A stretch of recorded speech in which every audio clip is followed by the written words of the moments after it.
वही हुआ जो एक्सपेक्टेड था। इंडिया मैच जीत गई, फिर से अफगानिस्तान को दीवार से लगा दिया। फिर से शुरू शुरू मुझे लग रहा था कि अफगानिस्तान शायद इनको चोक वोक कर दे, क्योंकि वो गुरबज ने शायद किसी प्रेस कॉन्फ्रेंस में बोल दिया था कि इंडिया का बॉलिंग लाइनअप जो है मेरे टारगेट पर है और मैं बुमराह को चौके कराऊंगा थोड़े चौड़े में ना आके। और मुझे लग भी रहा था कि अफगानिस्तान होनी भी चाहिए चौड़े में, जिस तरह से परफॉर्मेंस दी थी, इंग्लैंड को दीवार से लगाया था, सबको करते हुए आ रहे थे। मैंने कहा ये सुपर 8 नहीं है, सेमीफाइनलिस्ट के कंटेंशन में होंगे। इंडिया ने पकड़ के लपेट दिया।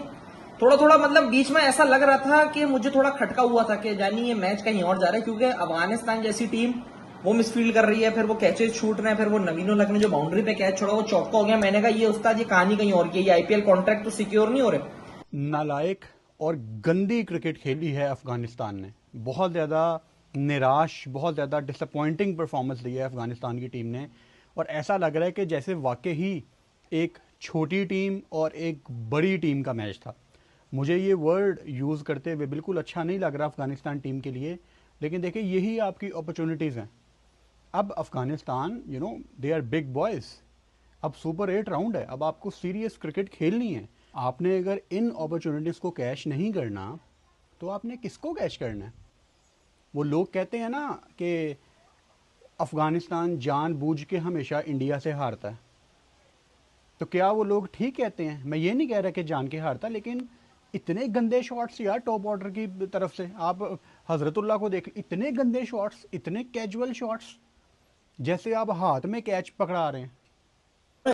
एक्सपेक्ट कर रहे थे कि एक तगड़ा मुकाबला देखने को मिलेगा, लेकिन जो मैच हुआ है ना उसमें मसला यह है कि Afghanistan was not even able to make a match of it.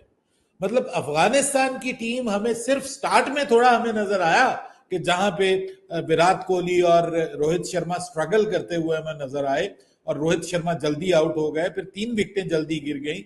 वहां पे हमें स्टार्ट में थोड़ा नजर आया कि शायद इंडिया जो है वो थोड़ा सा बैकफुट पे चला गया है, लेकिन आगे चल के इंडिया ने जो रिकवर किया और उनकी जो बॉलिंग के अंदर जो लूप होल्स थे उनको एक्सपोज किया, और खुद से इंडियन मिडिल ऑर्डर ने और फिर लोअर मिडिल ऑर्डर ने जिस तरह से परफॉर्म किया, वो एक ऐसा स्कोर बनाने में कामयाब हो गए कि जो अफगानिस्तान की जो बॉलिंग है उसके लिए, अफगानिस्तान की बैटिंग के लिए एक दर्द सर बन गया। मतलब है कि 181 यहाँ पे कोई ज़्यादा स्कोर नहीं था।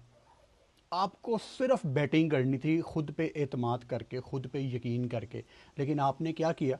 आपने वही बैटिंग की जिसका एक डर था लोगों के अंदर कि यार अफ़गानिस्तान टीम बहुत कैजुअल ना ले जाए। अफ़गानिस्तान यहाँ तक क्वालिफाई करके आई है।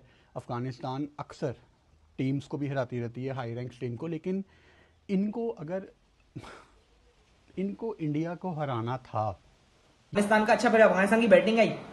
मैंने कहा जब 180 हो गए थे ना, मैंने कहा दादा निकल गया मैच ये ना, इनके कंट्रोल में 180 तो वो गुरबज चौड़े करा रहे थे कि मैं बुमराह को टारगेट करूंगा, ये करूंगा।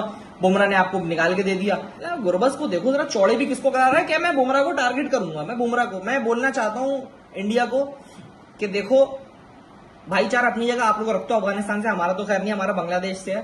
अफगानिस्तान अगर तो उसने मजाक मजाक में बोले या ये स्क्रिप्ट थी तो ठीक है, अगर उसने वाकई में बोले तो मैं आपको बता रहा हूं, देखो ये कल तक आपको मैचेस जिताते थे, ये एक दिन ऐसा है आपको मार के निकल जाएंगे। ये होगा एक दिन क्या अफगानिस्तान भी इंडिया को हरा देगी? ये तो गुरबज को लेके क्या सॉफ्टवेयर अपडेट कर दिया बुमराह ने कि निकल बेटा काम कर अपना, ठीक है। नहीं तो अगर वो चढ़ जाता ना गुरबज तो फिर काम उतार देता, मैं आपको बता रहा हूँ। बाकी बच के चला करो अफगानिस्तान से। हम कहा था कि सिर्फ एक तरह से कि अगर वो टॉस जीते और पहले बैटिंग कर ले और बाद में वो बॉलिंग करें, ठीक है, और बाद में वो डिफेंड करें अपनी बॉलिंग के साथ। लेकिन इस बार उल्टा हो गया ना, टॉस आपके हाथ में नहीं है, टॉस इंडिया जीत गई, उन्होंने बैटिंग कर ली, उन्होंने आपकी बॉलिंग की जो गुडनेस है ना उसको नचोड़ा।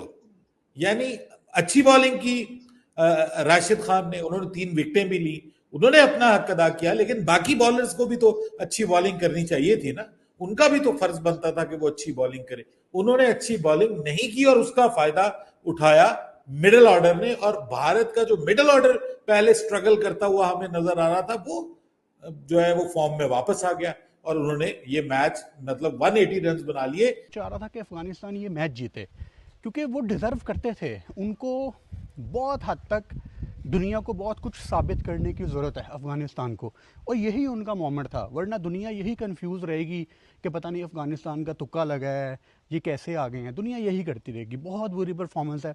और अफ़गानिस्तान में लोग इतने जितने कम टाइम पे अफ़गानिस्तान की टीम यहाँ तक क्वालिफाई करके आगे आती रही है, अब टूर्नामेंट्स में सीधा डायरेक्ट इनको एंट्री मिलती है। लेकिन आप जब ऐसी निराश परफॉर्मेंस देंगे, वो भी इंडिया जैसी टीम के अगेंस्ट जहां आपको बेहतर करना चाहिए था, और आप सिर्फ अपनी गलतियों की वजह से हारे हैं, तो मेरा ख्याल है फैंस को इनको बिल्कुल नहीं बख्शना चाहिए। ऐसे यार ये हार अफगानिस्तान के लिए जरूरी भी थी। थोड़ा ज्यादा चौड़े में आ रहे थे वो, थोड़ा ज्यादा वो ना ऊपर से आ रहे थे। मतलब ठीक है, आपने एक वर्ल्ड कप के अंदर पिछले वर्ल्ड कप के अंदर आपने अपसेट दिया था, पिछले वर्ल्ड कप में आपने परफॉर्मेंस दिखाई थी, इस वर्ल्ड कप में आपने इंग्लैंड को मारा वन साइडेड, बहुत बहुत खतरनाक चूक किया था। खैर, तो अब एकदम से ऊपर नहीं आओ ना। मतलब क्या फिर इंडिया और ऑस्ट्रेलिया और इंग्लैंड और न्यूजीलैंड फिर ये तो पीछे हो जाएंगे, अफगानिस्तान बीच में ऐसे कैसे? आ जाओ, मतलब आने वाले 2-3 सालों में ऊपर आ जाना, अभी नहीं, ये थोड़े चौड़े में इस सारी सिचुएशन में जब आप बल्लेबाजी करने आते हैं और बेवकूफाना तौर पे बल्लेबाजी करते हैं, आप अच्छी क्रिकेट नहीं खेलते, आप सेंसिबल क्रिकेट नहीं खेलते, एक चेज करने की ना साइकोलॉजी डिफरेंट होती है। पाकिस्तान की टीम है ना, they are good in defending psychology but not in chasing psychology. ठीक है, इंडिया जो है वो चेजिंग साइकोलॉजी में बहुत आगे है, ठीक है, लेकिन वो डिफेंडिंग साइकोलॉजी में भी अच्छा है।